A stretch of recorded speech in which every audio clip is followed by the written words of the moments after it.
নমস্কাৰ সকলোকে আজি আমি পেইণ্টৰ ক্লাছটো ষ্টাৰ্ট কৰিম বুলি ভাবিছোঁ এয়া ডেস্কটপত আছোঁ আমি ডেস্কটপত এইবিলাক আইকন আছে আৰু ইয়াতে এইটোক ষ্টাৰ্ট বুটাম বুলি কোৱা হয় ষ্টাৰ্ট ক্লিক কৰি এয়া সাৰ্চ বাৰত আমি লিখি দিওঁ যিকোনো প্ৰগ্ৰামৰ নাম লিখি দিওঁ যেহেতু পেইণ্টৰ আমি ষ্টাৰ্ট কৰিম ইয়াতে পেইণ্ট বুলি লিখি দিলোঁ লিখি দি কিবোৰ্ডৰ এণ্টাৰ ছুইচ দবোৱাৰ লগে লগে পেইণ্ট প্ৰগ্ৰাম ষ্টাৰ্ট হৈ গৈছে আৰু ষ্টাৰ্ট হোৱাৰ লগে লগে ওপৰত যিডাল বাৰ আহিছে আনটাইটেল বুলি লিখা আছে এই বাৰডালৰ নাম হ'ব টাইটেল বাৰ আৰু যিটো পেজত লিখা যায় যিটো পেজত ছবি অঁকা হয় এইটো পেজৰ নাম হ'ব গ্ৰাফিকেল এৰিয়া পেইণ্টৰ ক্ষেত্ৰত এইটো পেজৰ নাম হ'ব গ্ৰাফিকেল এৰিয়া আৰু এইফালে এই তিনিটা ছুইচ আছে কৰ্নাৰত প্ৰথমটো হ'ব মিনিমাইজ যিটো এনেকৈ দিলে ক্লিক কৰি দিলে কি আহিব ডাউনত আহি যাব টাচ বাৰত আহিব এই বাৰডালৰ নাম হ'ল টাচ বাৰত গোটেইবিলাক যিবিলাক প্ৰগ্ৰেম মিনিমাইজ কৰা থাকে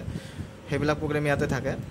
আৰু এইটো ক্লিক কৰি দিলে প্ৰগ্ৰেমত ক্লিক কৰি আকৌ ওলাই যায় আৰু এইটোৰ নাম হ'ব ৰিষ্ট'ৰ ডাউন অৰ্থাৎ বৰ্তমান ৰিষ্ট'ৰ ডাউন হৈ আছে যদি ক্লিক কৰি দিওঁ এইটো ৰিষ্ট'ৰ ডাউন হ'ল আৰু এইটো মেক্সিমাইজ হ'ব এতিয়া নামটো কি হ'ব সলোৱা যাব সলাই যায় কি হয়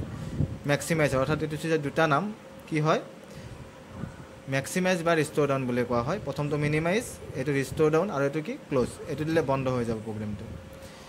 ইয়াতে message do you want to save বুলি আহিছে অৰ্থাৎ ছেভ কৰিলে য়েছ দিম ছেভ নকৰিলে কি দিম ডণ্ট ছেভ দিম আৰু যদি মেছেজটো নালাগে তেনেহ'লে আমি কেনচেল ক্লিক কৰিম আৰু এইটো ফাইলৰ যিটো ছেভ নেম হ'ব ফাইল নেমবিলাকৰ এক্সট্ৰা নাম থাকে প্ৰগ্ৰেম অনুযায়ী পেইণ্টৰ ফাইল নেমটো যিটো হয় সেইটো হ'ল BMP আৰু এক্সটেনশ্যন নেম পেইণ্টৰ এটা এক্সটেনশ্যন নেম থাকিব সেইটো নাম হ'ব BMP